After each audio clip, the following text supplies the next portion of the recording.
Hello guys, നമുക്ക് engagement dress എടുക്കാൻ പോയാലോ? കൃഷ്ണ വന്നെ പിക്ക് ചെയ്ത് അവളെ വീട്ടിൽ കൊണ്ടുപോയി. നമ്മൾ അവിടെ നിന്ന് കാറേ പോന്നു.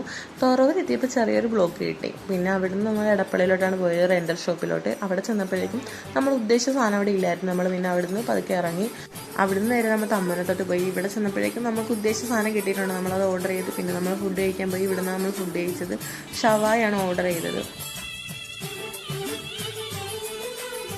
പിന്നെ ഫുഡ് വന്ന് നമ്മളെല്ലാവരും കഴിച്ചു.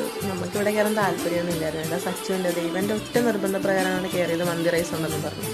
പിന്നെ നമ്മൾ ജയലക്ഷ്മി പോയി. അവളുടെ അനിയത്തിക്ക് തലേദിവസത്തെ ഡ്രസ്സ് എടുക്കണമായിരുന്നു. പിന്നെ അതൊക്കെ നോക്കി നമ്മളെടുത്ത് പിന്നെ അവിടെ ഇരുന്നപ്പോഴേക്കും അവർ കോഫിയാണ്. നമ്മൾ കോഫിയും കുടിച്ച് നമ്മൾ പതുക്കെ സാരിയിലോട്ട് പോയി. കൃഷ്ണയ്ക്ക് സാരി എടുക്കണമായിരുന്നു. പിന്നെ സാരി നോക്കി കുറേ നേരം അവിടെ പോസ്റ്റായിരുന്നു. നമുക്ക് ഒരെണ്ണം ഇഷ്ടപ്പെടുമ്പോൾ അടുത്തത് കാണുമ്പോൾ അടുത്തത് ഇഷ്ടപ്പെടും. അങ്ങനെ കുറേ സമയം അങ്ങനെ പോയി. പിന്നെ നമ്മൾ അത്യാവശ്യം ലേറ്റ് ആയിരുന്നു, അത്യാവശ്യം ബ്ലോക്കും ഉണ്ടായിരുന്നു. നമ്മൾ തിരിച്ച് വീട്ടിലെത്തി. പിന്നെ അവരെന്നെ കൊണ്ടാക്കി അവർ തിരിച്ചു പോയി. Okay, bye guys.